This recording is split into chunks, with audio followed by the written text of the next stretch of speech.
Well, the US president is now demanding Iran's unconditional surrender after these 6 days of hostilities with Israel.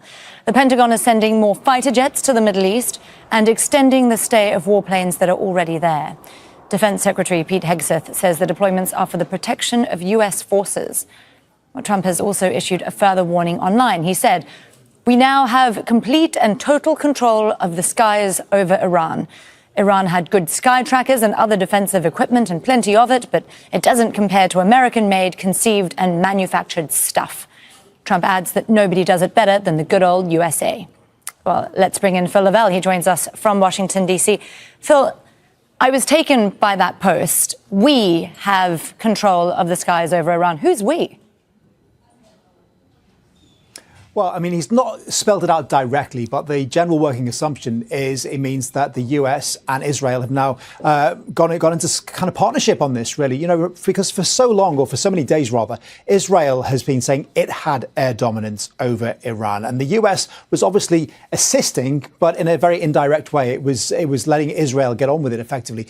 Now, the fact that he's saying we suggests that there is this coupling there. But, it's still very early in the morning here. It's 3 o'clock in the morning, and we're still waiting to hear from Donald Trump. Bear in mind that he often does make statements in the middle of the night. He's been on Truth Social all night talking about other things. So there's every chance we could hear from him in the coming hours. But let's just look where we are now. So we know that he spent much of Tuesday speaking to his top advisors, his top generals. He met with the Joint Chiefs of Staff. He was in the Situation Room. That meeting lasted for about an hour, 20 minutes. We know that he spoke to Benjamin Netanyahu. There's no exact readout on what they said, but we can pretty much glean what was discussed there.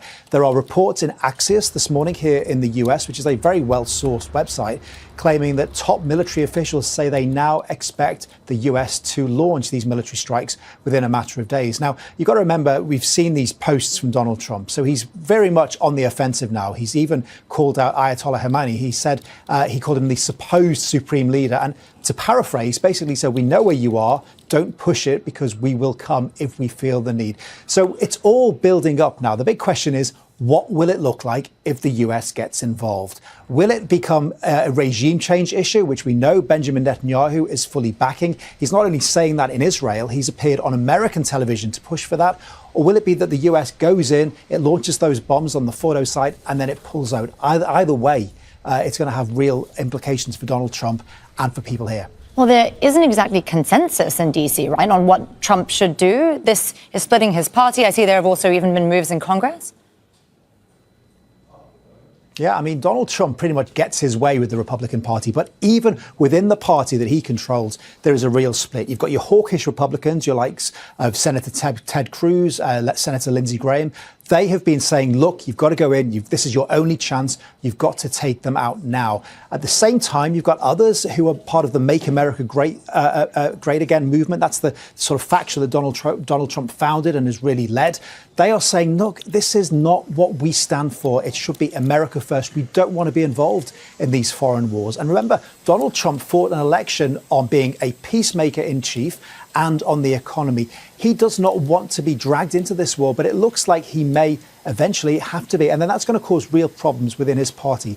32 members of Congress now have already signed on to saying they don't want to be involved in this. Now, obviously, Donald Trump can't declare war on Iran, and we're probably away from that. But if he was to, let's say, take out Ayatollah Khamenei, that would be seen as an act of war by Iran. And even though Donald Trump can launch issues under emergency powers, he can't declare war. So there is still some kind of leverage here, but it's totally tearing this party apart. And even J.D. Vance, who is the vice president, he's very against any interference in foreign wars. He doesn't want to be involved in Ukraine.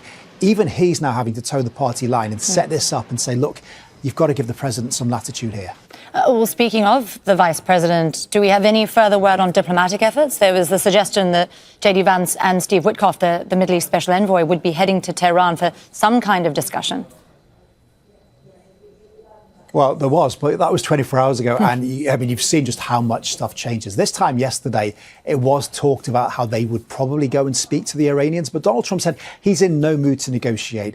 At the moment, it looks like we are heading towards military strikes. But, 24 hours is a long time in politics. Ask me the same question again tomorrow. They could be there.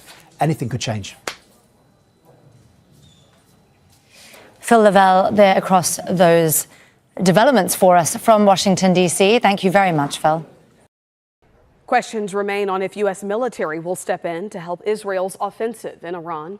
Israel has been lobbying for more U.S. support, saying only the U.S. has the military power to accomplish its goal of eliminating Iran's nuclear capabilities. The U.S. military has added assets to the region, including aircraft, and is moving a second aircraft carrier to the region. But experts say if the U.S. got involved and sent strikes to Iran, it would, quote, open Pandora's box.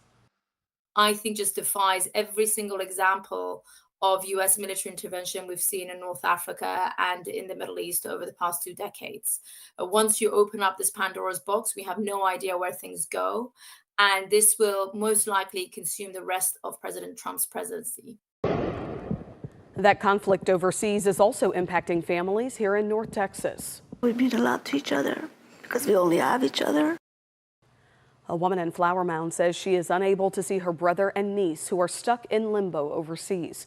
In 2010, her brother and his daughter applied for a way out of Iran. But in an interview at the U.S. Embassy in Abu Dhabi 15 years later, officials say they are unable to migrate due to the travel ban now in effect. And as the war between Iran and Israel escalates, the Russian president has urged both nations to de-escalate, and on speculation of the U.S. getting directly involved in Israel's war against Iran, the Kremlin has said that it would have negative consequences. Earlier in the day, the Russian president held a telephonic conversation with the Chinese president. Both the leaders jointly condemned Israel's action on Iran. In fact, Russia has also warned the U.S. against direct involvement in the Iran war. The Kremlin has urged Israel to immediately halt the air attacks on Bushehr nuclear plant, where Russian experts are currently working. Putin has also offered to mediate in the Israel war, in the Israel-Iran war, and addressing a televised press conference in St. Petersburg, Putin suggested that Moscow could help negotiate a settlement that could allow Tehran to pursue a peaceful atomic program while assuaging the Israeli security concerns. In January, Russia and Iran had signed a comprehensive strategic partnership agreement. But Putin clarified that the agreement does not relate to the defense sphere. He also said that Russia had earlier offered Iran projects in the field of air defense systems, but Tehran showed little interest at that time. We once offered our Iranian friends to work in the area of air defense systems. The partners did not show much interest at the time, and that was it. As for the agreement you mentioned about strategic partnership, there are no articles related to the defense sphere. That is the second thing. And the third thing is that our Iranian friends do not ask us about it. And when asked what Russia's reaction would be if Israel were to assassinate Iran's supreme leader, President Putin declined to comment on the possibility of Israel killing Khamenei. President Putin further added that he has had discussions with the US, Iran, Israel, and that Iran's interest in peaceful nuclear energy can be ensured. I will not go into details now, as there are many. All these details have been discussed with both the Israeli and American sides, and we have sent certain signals to our Iranian friends. Overall, it is possible to ensure Iran's interests in the field of peaceful nuclear energy. At the same time, it is possible to address Israel's concerns regarding its security. In my opinion, such options exist.